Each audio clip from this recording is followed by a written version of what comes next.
예, 소개 말씀 감사합니다. 저는 서울성모병원 이소영입니다. 오늘 케이스 디베이트 주제는 티어와 PCI를 할지, 마이트럴 밸브 서저리와 KBC를 할지에 관한 것입니다. 케이스 보여드리겠습니다. 65세 남자 환자, 니아 클래스 3의 디스니아 주소로 내원하였습니다. 심텀은 한 1년 전부터 시작을 했다고 하고요. 예, 환자 과거력상 2009년에 MI로 프록시말 투 미드 LAD의 PCI를 시행했고 당시에 RCA CTO도 같이 있었습니다. DM 하이퍼텐션 디스리피데미아 있고 ESRD로 투석을 하고 있었습니다. 환자는 이스케믹 DCMP의 하프 래프였는데 이제 2009년에 MI 당시에는 이젝션 프랙션 30%대였고 그 뒤에는 이제 54%로 리커버리 되었었습니다. 네, 2014년부터 투석을 하면서 이제 DCMP가 조금씩 진행을 하면서 이젝션 프랙션이 떨어지기 시작했고 2023년에는 이제 환자가 혈압이 좀 낮아서 건체중 조절을 잘 못하면서 이제 볼륨 조절이 안 되고 그러면서 이제 하트 페일리어로 입원을 하게 됐습니다. 당시에 이젝션 프랙션 23%에 모더레이트 펑셔널 MR 같이 동반되었었습니다. 환자의 이니셜 바이탈 사인은 스테이블하였고 퍼포먼스는 좋은 편이셨습니다. 메디케이션은 아스피린, 엔트레스토, 아미오다론, 스타틴 등 투여하고 있었습니다.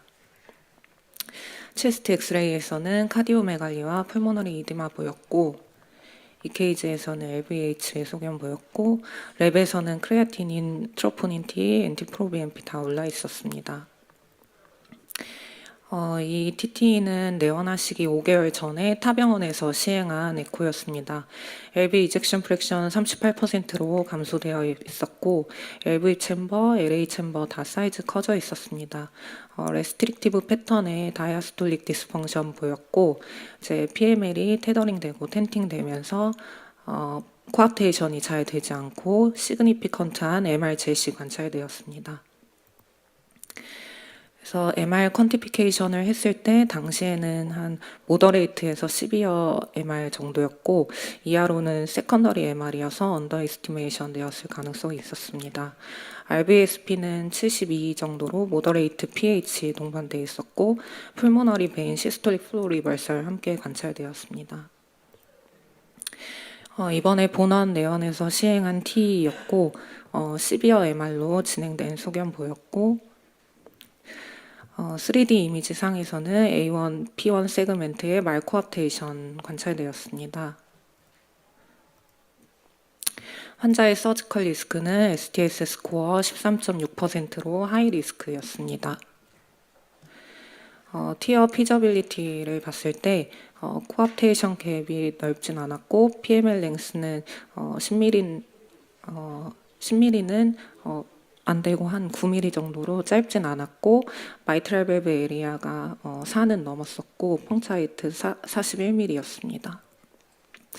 그래서 환자의 그 아나토미는 티어에 스윗업을 해보였습니다.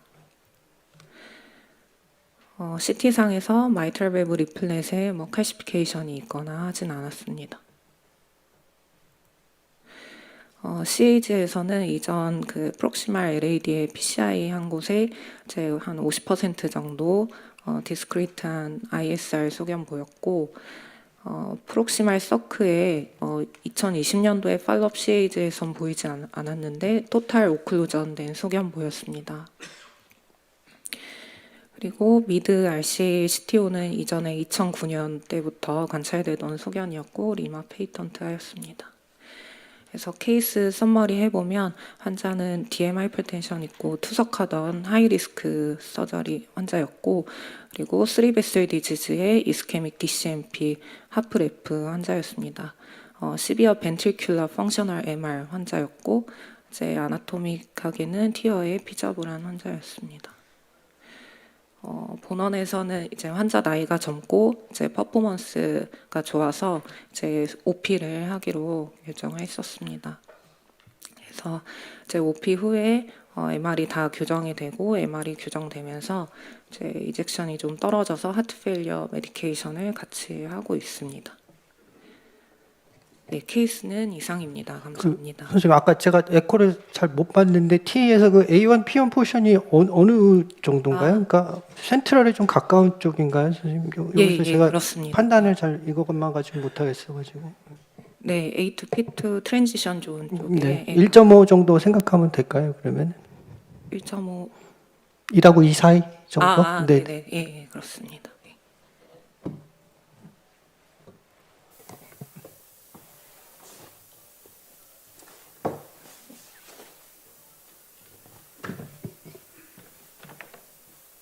벌써 해버린 거를 말씀을 해버리셔서 네, 어쨌든 디스커션 제가 할 게 없는데. 그 이제 슬라이드 좀 저도 바꿨습니다. 그래서 저한테는 사실 그냥 SMVR 캐비지 이렇게 보내주셨었는데 그 리스크 스코어랑 이런 것도 지금 이제 리페어로 바꾸시긴 하신 것 같습니다. 그래서 그 마테오른 스터디죠, 선생님 아까 전 세션에서도 나왔는데 그래서 M티어가 세컨더리 MR에서 서저리에 비해서 뭐 괜찮다. 뭐 어떤 포인트들은 더 좋다는데 뭐 스터디가 이제 포인트 자체를 되게 광범위하게 잡았기 때문에 이것만 가지고 다 결론을 내릴 수는 없을 것 같고요. 그다음에 이 환자들은 이제 코로너리 리베스컬제이션이 한 달 이내 있었던 사람들은 다 뺐습니다. 그러니까 뭐 코로너리가 문제가 해결해야 될 게 남아 있다 이런 사람들은 뺀 상태라고 보시면 되니까 오늘 케이스에 막 딱 이제 이걸 마테오는 나왔으니까 이제 MTR 하자 이렇게 뭐 얘기는 못할 것 같습니다. 가이드라인에서는 이제 세컨더리 MR에서 메디컬 트리트먼트하고 그래도 이제 증상이 남아 있으면 그래도 티어를 아나토미컬하게 스톱을 하면 2A로 권고를 하고 있는데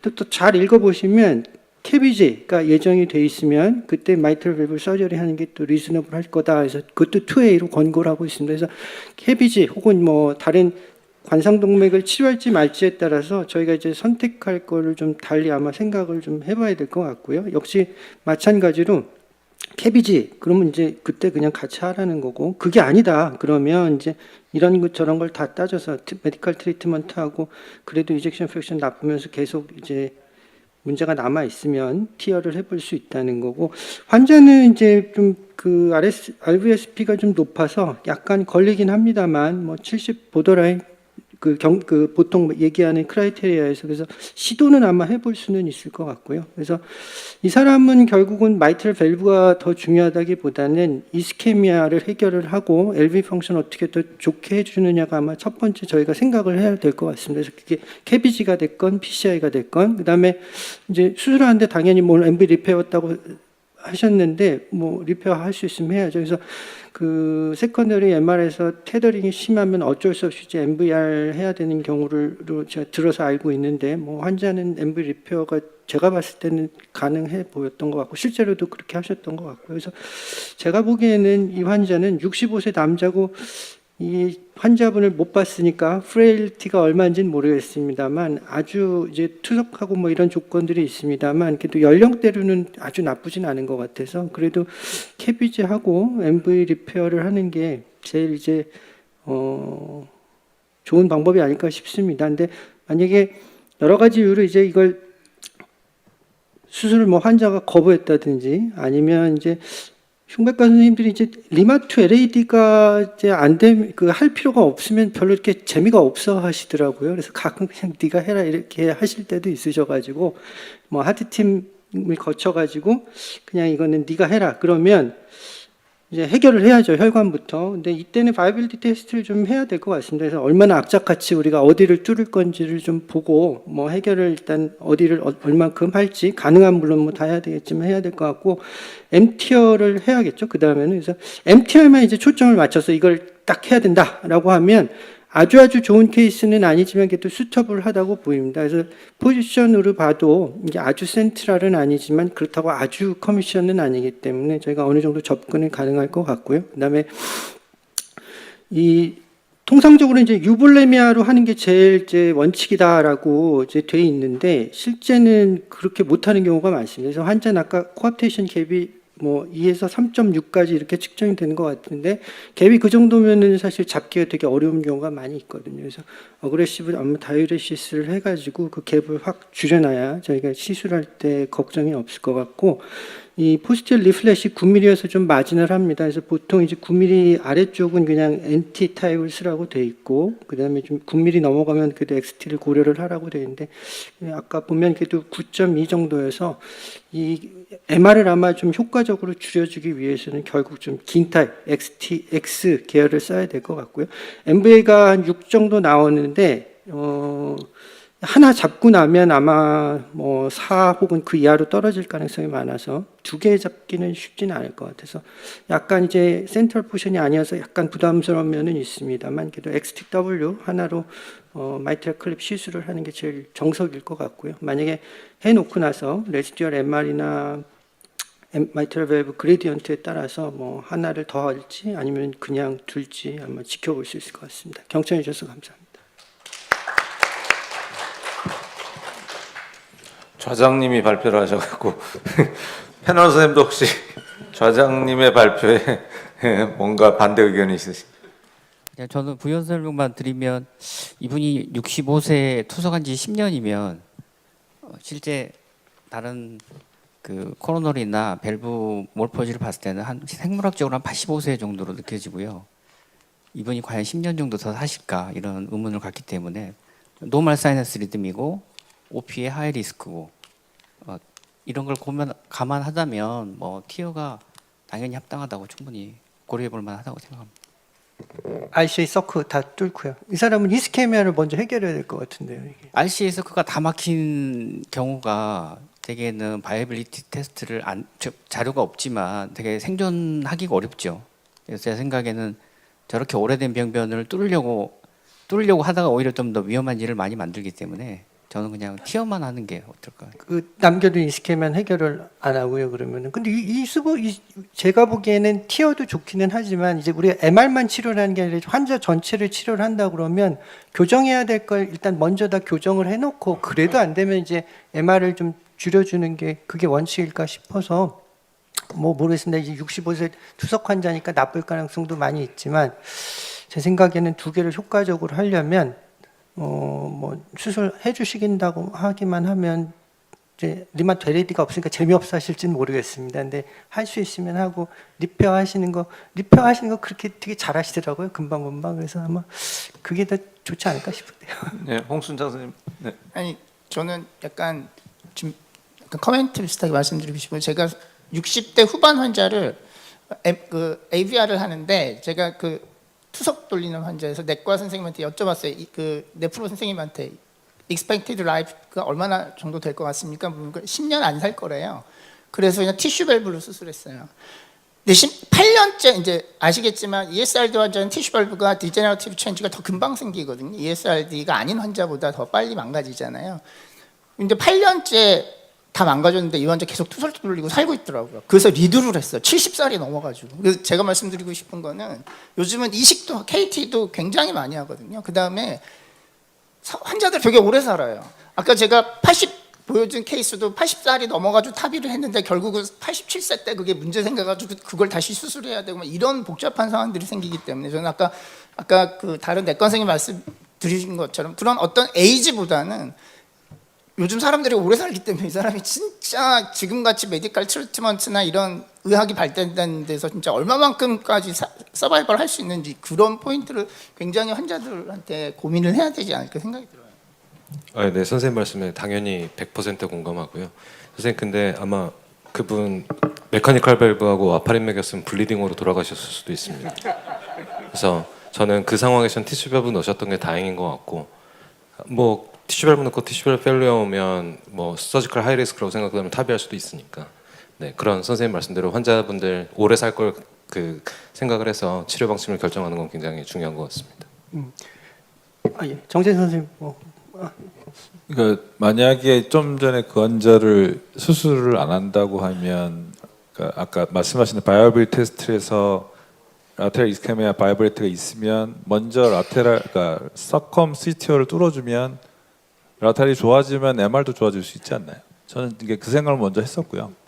그다음에 그게 먼저라고 만약에 수술 안 할 거면 그렇게 해서 그러니까 LAD가 재미없다기보다는 사실 이제 캐비지의 아주 증명된 건 리마토 LAD가 있기 때문에 만약에 저 환자를 하게 되면 물론 아트랄 그라프트로 서컴을 해야 되겠지만 베인으로 한다면 사실 크게 베네핏이 없기 때문에 만약에 저라면 일단 그렇게 한번 CTO를 뚫을 수 있고 리스크가 크지 않다면 서컴을 한번 해보고 그게 살면 MR이 좋아지는지 보게 하는 게 어떨까? 저는 만약에 그랬을 것 같습니다. 근데 뭐 선생님 말씀하신 게 맞고요. 이제 뒤집어서 생각을 해보면 이 사람이 2009년에 시술을 하고 LV 펑션이 계속 나빠지고 있는데 코로너리 워크업이 여기 기록상으로 보면 이게 안 돼 있는 것 같아서 뭐 당연히 그 전에 아마 코로너리 워크업을 했을 거고 그러면 우리가 CTO보다는 훨씬 덜 험한 병변에 또 더블 CTO도 아니기 때문에 그때 PCI하고 메디컬 트리트먼트를 잘했으면 환자가 아마 조금 더 좋아지셨을 가능성이 있고